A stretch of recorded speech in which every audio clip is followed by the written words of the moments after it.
And the clock is struck 11 in Cambridge.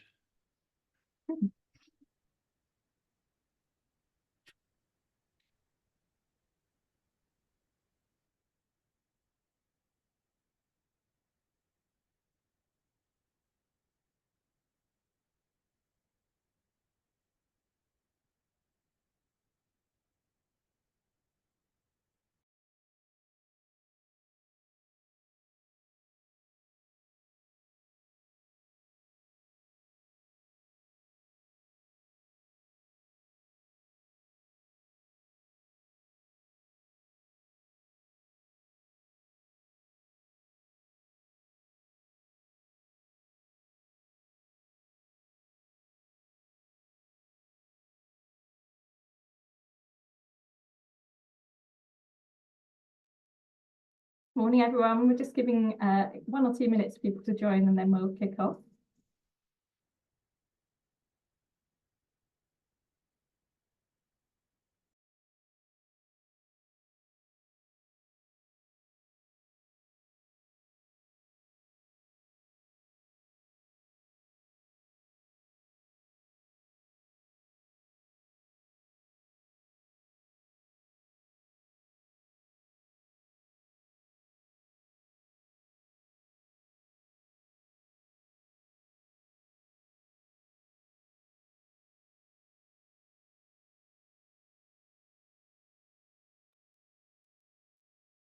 Morning, everyone. Thank you for joining. So this webinar might be in your diary for an hour today. It's actually targeted to be half an hour. We'll see how we get on. Depends on how many questions you ask us.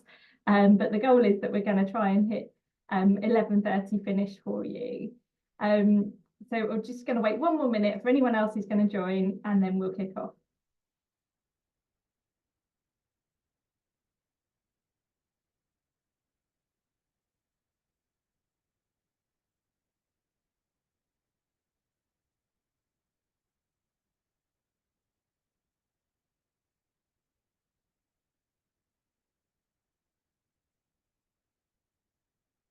Okay, great. Thank you for joining, everyone. So welcome to the first in our new series of webinars, where we're going to be talking about the world of possibilities that can be unlocked with QR codes powered by GS1.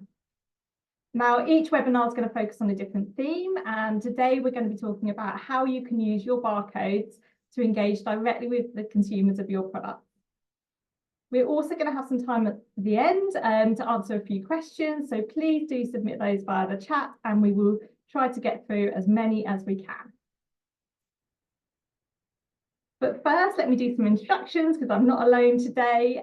So I'm Camilla Young. I'm leading the next generation of barcodes programme for GS1 UK. And today I'm joined by Tim Hill from Orca Scan. Orca Scan are one of our solution providers, and they're going to share some real-world examples with you, or he's going to share some real-world examples with you of how the brands that he's been working with are using QR codes powered by GS1 standards to speak directly to their consumers. But before I start, let me just explain a little bit more about GS1 UK for those of you who might not have heard of us before. We're a neutral, not-for-profit membership organisation that creates the standards around how we identify, capture and share data on a global scale. And if you're not sure what I mean by standards, I certainly wasn't before I joined. Essentially, it's a common language that different businesses can use to communicate with data. So that means we can pass information to different systems up and down the supply chain in a standardised way.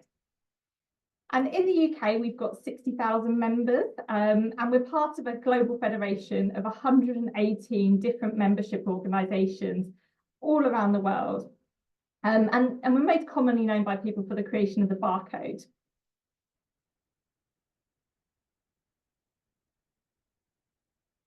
Now, barcodes are brilliant, and we've been using them to help us identify products in retail for 50 years now. But they typically only contain one number, and that's your GTIN, or Global Trade Item Number, or if you don't recognise that term, maybe you'll recognise the term EAN. But our data needs are changing, and we need that space on pack to start working a little bit harder for us. So GS1 have launched a programme to transition us from the barcode on pack that you see today to QR codes powered by GS1. It's going to be a bit of a phased transition, but globally, 2027 has been set as the date that we expect to reach a critical mass of retailers who are scanning QR codes instead of barcodes at point of sale. And like what we're expecting that the adoption timelines are going to vary, particularly by market, with some retailers scanning much sooner and others taking a bit longer to make the transition. And whilst QR codes aren't currently compulsory, we do expect that alongside retailer transition, regulatory requirements will be a significant driver for people adopting this technology. And the impact of those regulations will vary by country and product type. So why are we changing? Well, consumers are demanding more information than ever about the products that they're consuming, whether that be ingredients, allergens, ethical sourcing, or authenticity. Meanwhile, smartphone ownership is increasing, and the latest stats suggest that 92% of people have one in the UK. And 2/3 of those people are using those phones to research their purchases in store before they make a decision. So there's a growing expectation that this sort of information should be instantly accessible. And because QR codes can be scanned from a phone, they're a really great way to provide access to that information.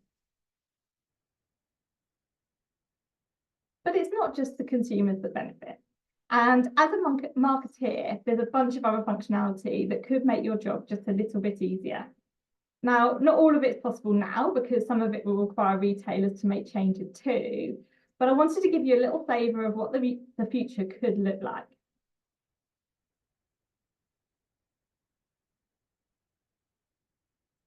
For a start, the fact that we're dealing with digital content means that it's far easier for you to update content at the touch of a button. Now, that might mean that you can update an ingredient or claim without having to change your packaging artwork, but it also includes being able to update the web links too. So we can avoid that moment where you scan a QR and get a "this campaign has been archived" message, as I've certainly had a few times. The other major benefit of digital content is that it's more accessible.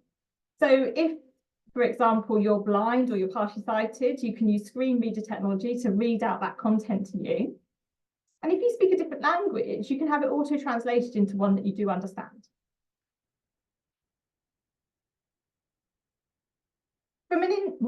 From one too many there. From an insight perspective, the fact that consumers are interacting with that information online will mean that you can get a much richer picture of what they're viewing before they're making that purchase decision. And when you think about what some of those additional data points can unlock, things like encoding batch numbers and use by dates means that you can get a much clearer view of where your stock is and whether in fact it's made it in store or is still in the warehouse. And the ability to scan batch data can also enable processes like automated product recalls, and we all know that's been a bit of a challenge this week. So you can get that extra reassurance that no recall products will be accidentally sold to consumers. And that's hugely important from the perspective of brand trust. So that's just a few examples of what QR codes powered by GS1 might unlock. But there are already so many use cases that we're seeing, from waste reduction and circular packaging to authentication and digital product passport. But ultimately, once we have this technology in place, the possibilities are limitless.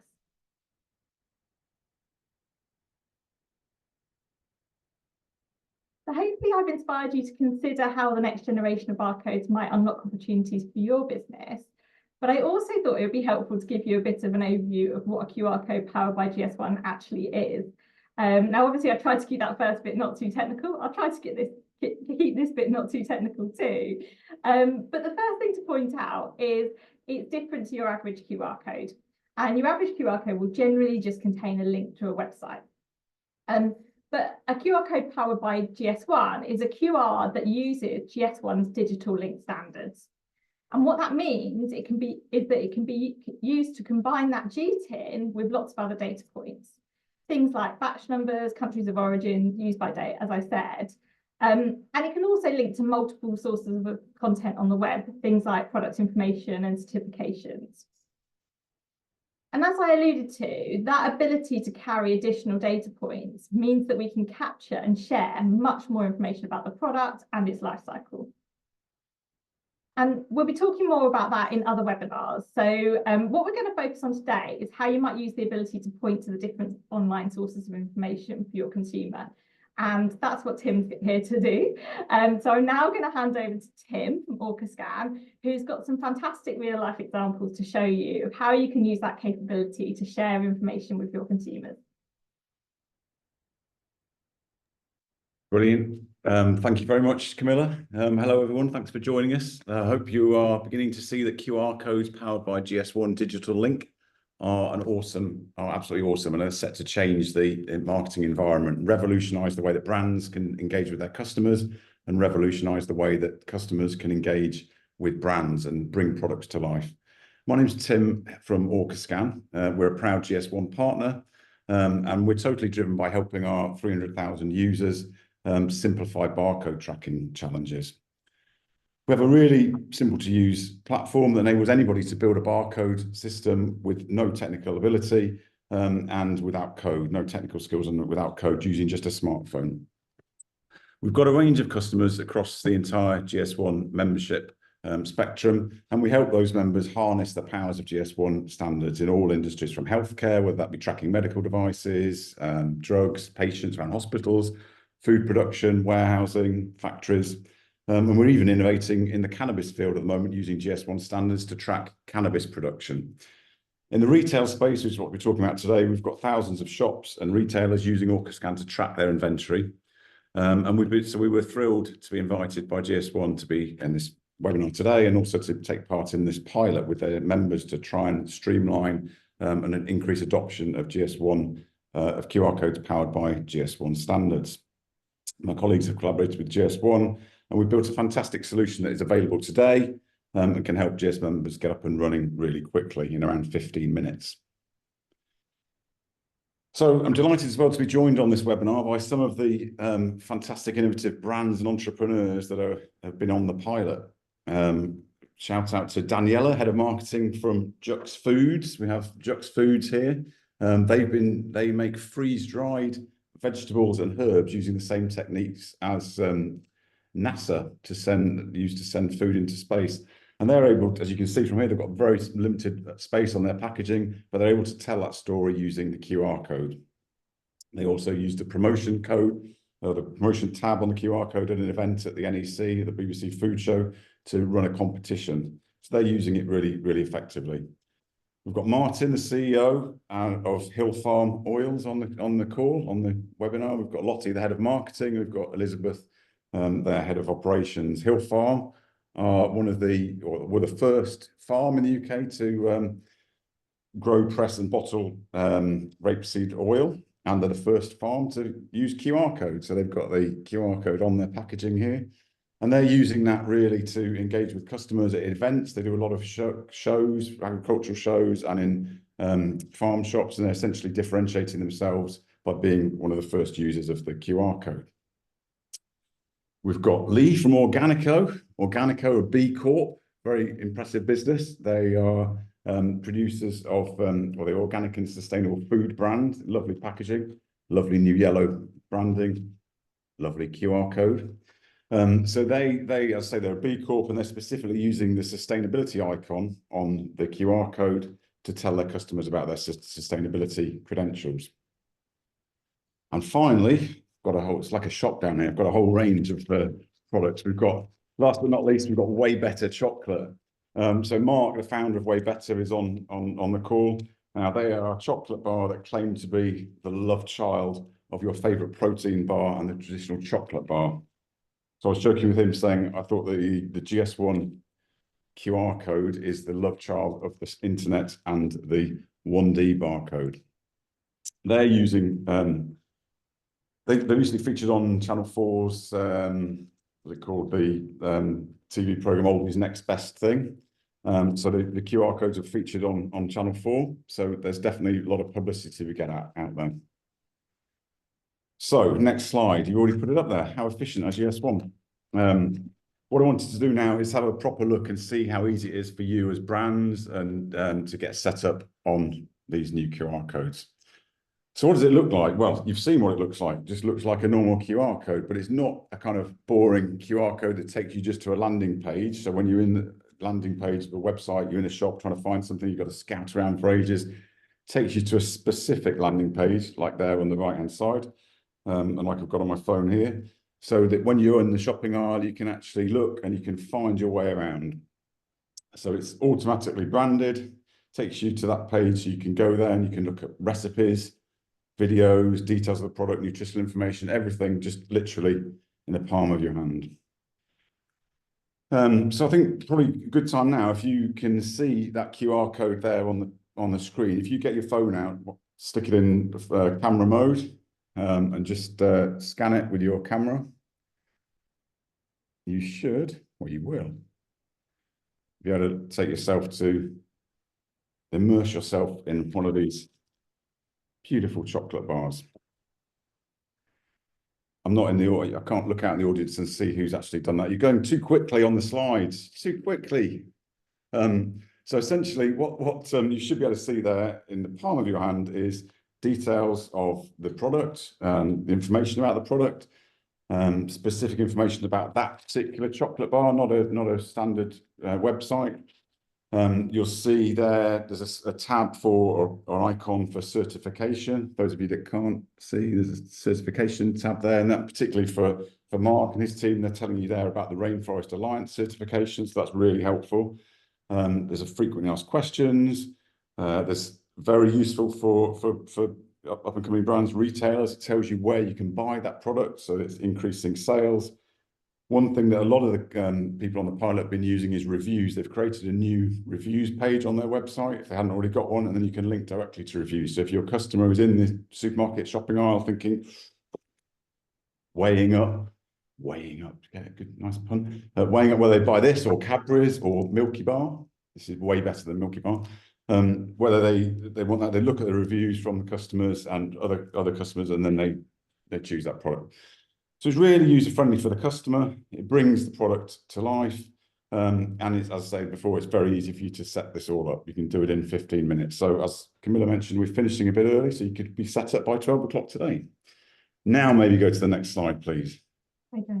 So how does it work? Well, it's very straightforward. As everything is with Orca Scan, it's very simple.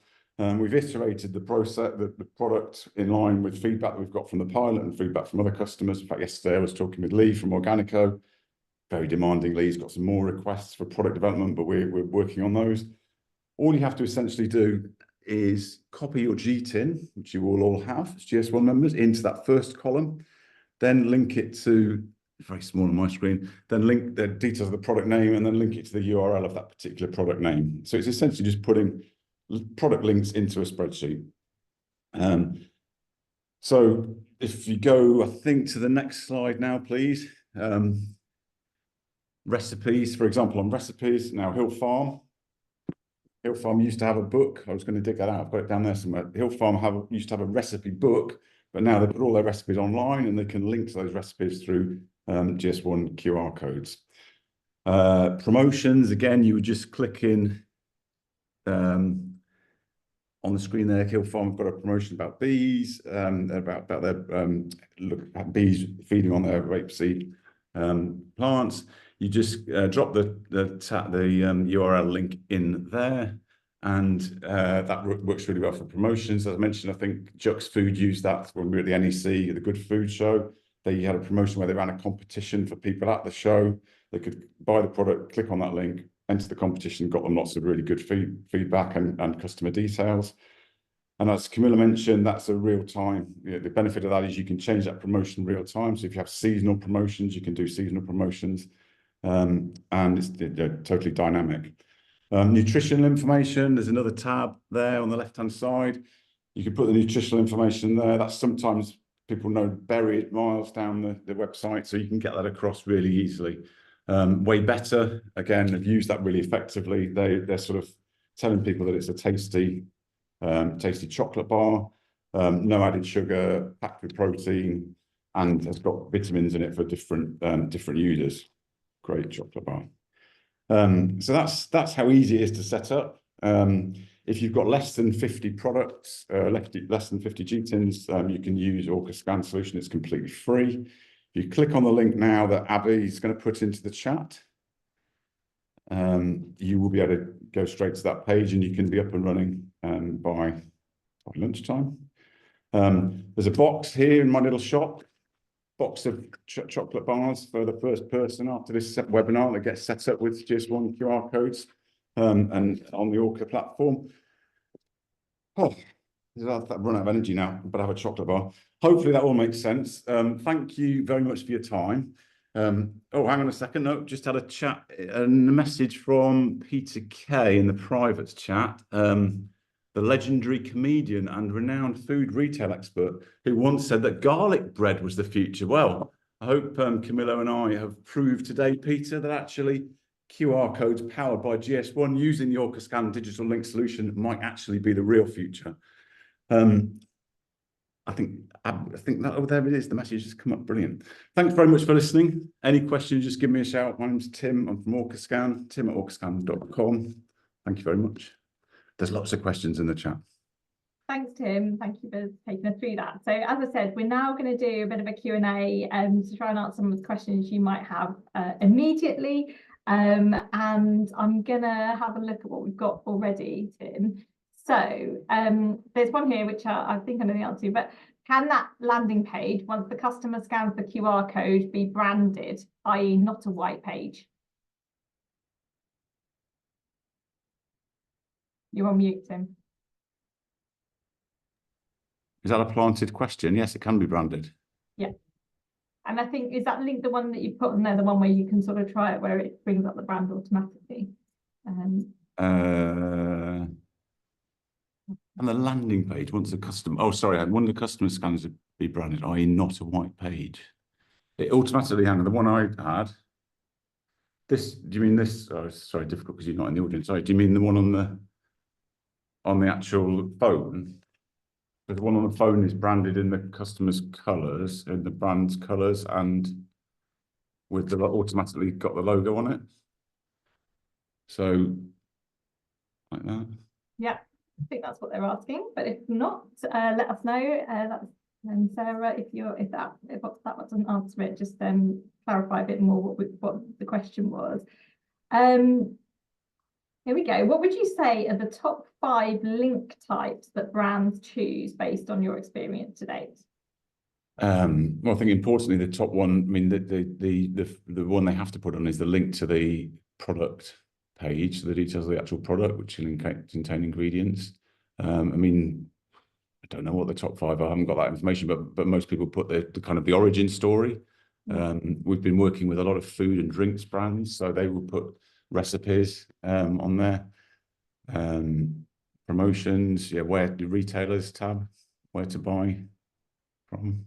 Yeah, I guess it depends on the use case, right? So if you are if you're not listed somewhere, then you might be offering an opportunity for people to buy directly from your website. If you are, it might be about, okay, these are other things in the range. So I think there's quite a lot of different things you can link to, but it depends on what the priorities are for the brand and the product type as well, because depending on the product type, it will be different people want different information. There's a question here from Michael around, so this QR code replaces traditional barcodes. Are all retailers geared up to accept this as of now, which I will answer.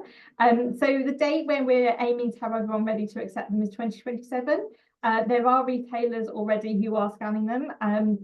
It's actually not, a lot of the hardware that's in stores already can scan them, but there are some changes from a software perspective, and there will be changes that need to happen to be able to extract some of the additional data points from them if you start to add those beyond the GTIN. So yeah, it's going to be a phased transition. If you're listed in multiple different retailers, then you're probably going to need to have 2 codes on pack during the transition period. So there'll be the barcode still, and then you will add a QR code next to it.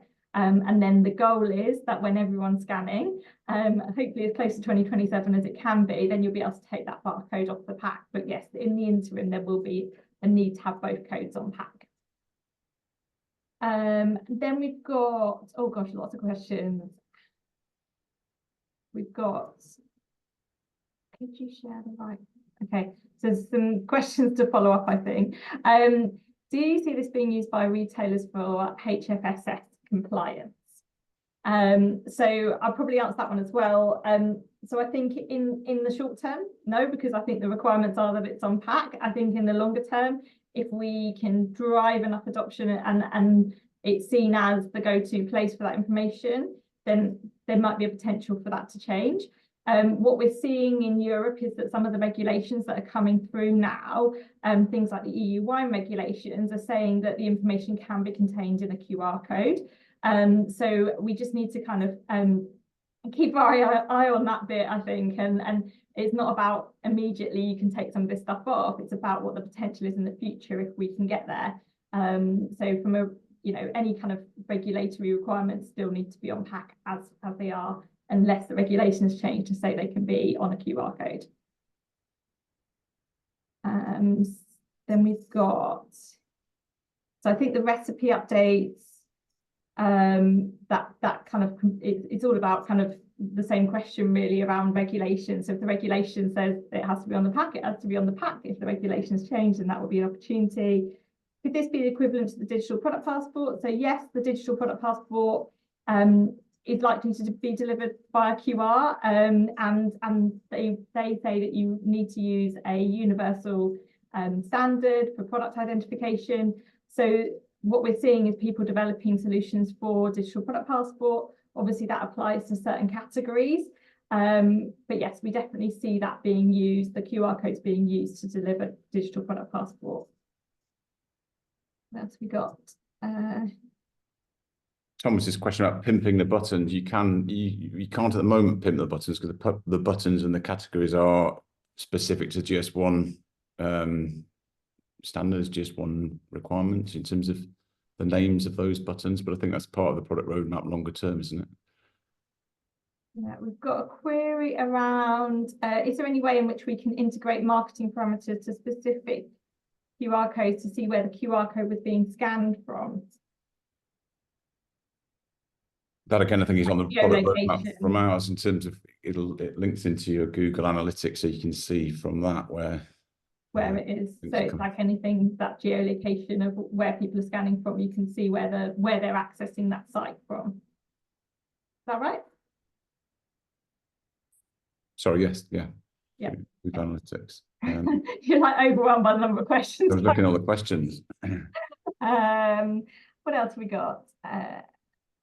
QR codes are generated from your GTINs, aren't they? In terms of the QR codes, the digital link compliant QR codes generate from the Orca Scan, or that Orca Scan solution that I showed you there. You put in the GTIN and translates that into a fully compliant QR code that you can then send off to the printer. So someone's in terms of you've got to have a QR, you've got to have a GTIN to do a QR code. Yes. Richard. Yeah. And there's someone's asked, is there a cost? Now, obviously, there's lots of different solution providers. So Tim is just representing one of them. We have a partner finder on our website where you can find other solution providers, and you can also set them up yourself. But Tim, would you like to advise on what your kind of cost model is? Well, ours is free for the first 50 GTINs, so very competitively priced. Okay, great, thank you. How will this QR landing page enable us to show information on traceability? So traceability is a bit more of a complex kind of use case. So the future is that you will potentially be able to show that information, and particularly if you think about digital product passports, that again is that kind of that looking at that full life cycle and that full journey of a product. So that's probably one we'll follow up with you separately, because we probably need a bit more of an in-depth conversation on traceability. But it's essentially you'll be able to track that information and show it through the QR code to your consumer, should you choose, or to others using different scanning devices. Tune into future webinars, I think is the phrase. Future webinars, yeah. And I'm just going to turn it onto the next page, just so that people, because I'm conscious we're at time, but we'll have a look, see if we can answer a few more questions for anyone staying on. But if you want to find out more, there's our website. We've got a series of webinars coming as we've mentioned. So there's one every 2 weeks for the next few weeks, and then we've got some coming in September, October time as well on different use cases. If you do want to have a more in-depth conversation, then please just email us at qr@gs1uk.org, and we will happily pick up and have a conversation with you or direct you to more information if that's what you need. And then I think we'll just stay on for a couple more questions, but thank you very much, Tim, for coming and for helping out today and for answering some of these questions. So let's have a little look. We've got, can the QR landing page be in several languages? I don't know from your solution, Tim. I think that's in the product roadmap. I think at the moment, it links to the website, doesn't it? So. But there are solutions out there where if you are scanning in different countries, you can get different languages to show. And that's definitely something that's within the capabilities of some of the solution providers, is to do that in different languages. Is this applicable for only UK, EU? No, we will be, this is a global transition. It's happening all over the world, all in different timelines, but certainly we're all headed for that 2027 date globally, where retailers will be able to scan these at point of sale. How can these pages be hidden from customers but used internally? So yes, again, I'm not sure if that's something on Tim's solution, but certainly that's one of the capabilities, is that you'll be able to show different information depending on who's scanning the QR. Any other questions?